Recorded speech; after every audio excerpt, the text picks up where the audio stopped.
Ah, mayroon daw bagyo sa Monday, so kailangan mag-ano na tayo,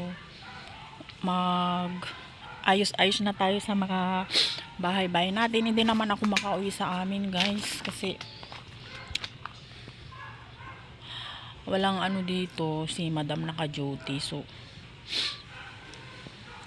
gusto ko sanang umuwi kasi yung bahay namin, yung mga ano namin dun, mga gamit namin, pero uuwi naman si mister. So siya na lang yung ano, pagsabihan ko na iligpit yung mga gamit namin doon, na ano, lagyan na lang niya ng ano, ng tulda, kasi ang sabi parang super typhoon yata yung bagyo, guys, kaya mag-ingat tayong lahat.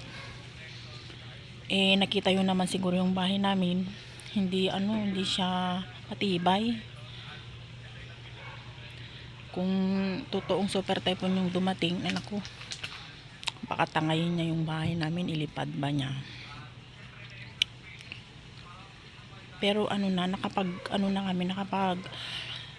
nakapagpatyanso na kami ng ng ikakabit namin na na dingding.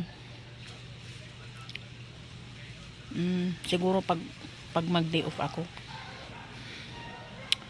kasi yung dingding namin marukob na siya.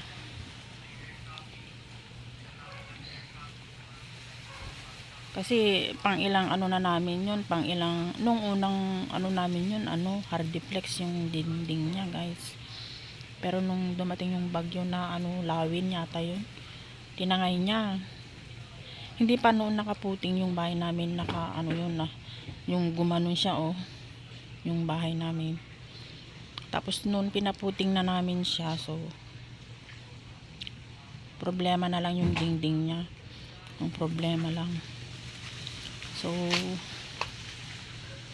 kayo din, guys, mag-ingat tayong lahat, yung mga dadaanan ng bagyo,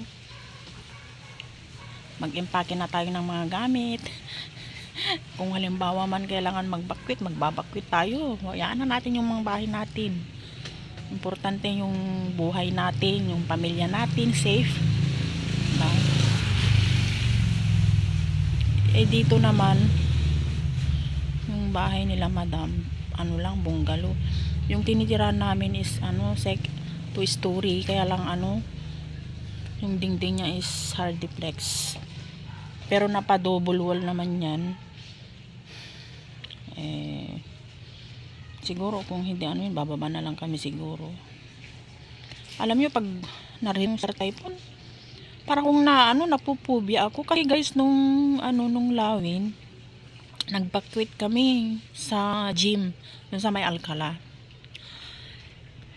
Yung pala, hindi pala safe yung gym na nagbakwitan namin.